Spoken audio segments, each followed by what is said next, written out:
হানাফি মাযহাবকে গড়পড়তায় বেদাত বলা এটা মূর্খতা এবং অজ্ঞানতা। আবার একইভাবে কেউ আহলে হাদিস হলে তাকে ইহুদির দালাল বলা এটাও মূর্খতা এবং অজ্ঞানতা। আমরা গড়পড়তা এভাবে একে অন্যের বিরুদ্ধে যদি বিষোদ্গার করতে থাকি তাহলে শয়তান খুশি হবে, আল্লাহ খুশি হবেন না।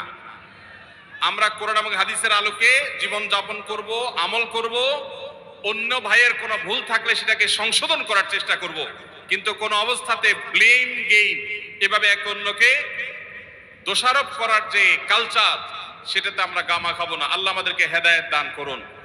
এতে হানাফি মাযহাবকে গড়পড়তায় বেদাত বলা এটা মূর্খতা এবং অজ্ঞানতা। আবার একইভাবে কেউ আহলে হাদিস হলে তাকে ইহুদির দালাল বলা এটাও মূর্খতা এবং অজ্ঞানতা। আমরা গড়পড়তা এভাবে একে অন্যের বিরুদ্ধে যদি বিষোদ্গার করতে থাকি তাহলে শয়তান খুশি হবে, আল্লাহ খুশি হবেন না।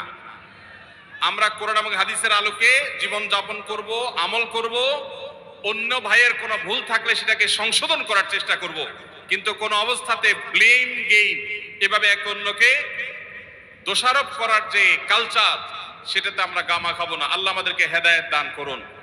এতে